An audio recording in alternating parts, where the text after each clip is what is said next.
Considérez le changement qui se produisit dans la vie intérieure des disciples. Jusqu'à la Pentecôte, leur vie fut une vie de faiblesse et d'échec. Christ devait les reprendre bien souvent à cause de leur orgueil. Vous savez qu'ils désiraient ardemment être fidèles et cependant leur orgueil et leur confiance en eux-mêmes les conduisirent à l'échec final. Pierre dit à Jésus, « Quand il me faudrait mourir avec toi, je ne te renierai pas. » Et tous les disciples dirent la même chose. Matthieu 26, 35. Et pourtant, quelques heures après, ils l'abandonnèrent. Et Pierre le renia.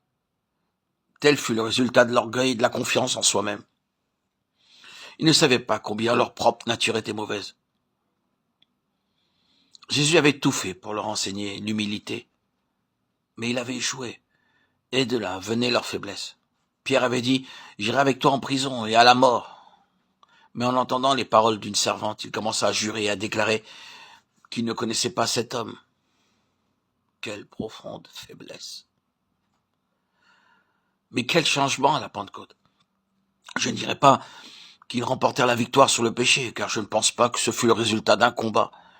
Mais quand le Saint-Esprit, l'Esprit de Dieu, vint dans leur vie, ils furent remplis de la force et du pouvoir du Christ vivant, de celui qui nous sauve du péché. Jésus est venu, vous le savez, pour ôter le péché. Et comment l'enlève-t-il? Beaucoup de chrétiens considèrent qu'il l'a enlevé en mourant sur la croix. D'autres vont plus loin et disent, non seulement Christ a ôté le péché en mourant sur la croix, mais il l'enlève du haut du ciel.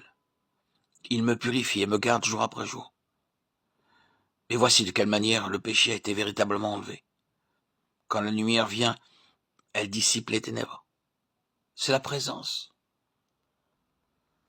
de Jésus venant habiter en nous, par le Saint-Esprit, qui nous rend saints. Et voyez quel changement chez les disciples. Voyez maintenant avec quelle hardiesse ils parlent en présence de ceux qui les menacent de mort. Nous devons obéir à Dieu plutôt qu'aux hommes, disent-ils. On les jette en prison et ils chantent des cantiques au milieu de la nuit. Oh, quel merveilleux changement le Saint-Esprit a apporté dans leur vie. Qu'est-ce que cela doit nous enseigner? Nous parlons très souvent de notre propre vie et de la vie selon l'Esprit. Avez-vous dit à Dieu, peut-être l'avez-vous dit souvent, « Seigneur, comment puis-je être délivré de mon moi ?» Eh bien, cela vous a-t-il été révélé? Le doigt de Dieu a-t-il atteint les profondeurs de votre cœur? Et avez-vous été amené à dire, « Oh Dieu, mes échecs proviennent de ma confiance en moi-même, de ma propre volonté, de mon désir de faire ce qui me plaît. » C'est ce maudit moi qui veut dire son mot à propos de tout, et il n'y a aucune puissance qui puisse l'expulser, excepté la puissance de la présence de Jésus.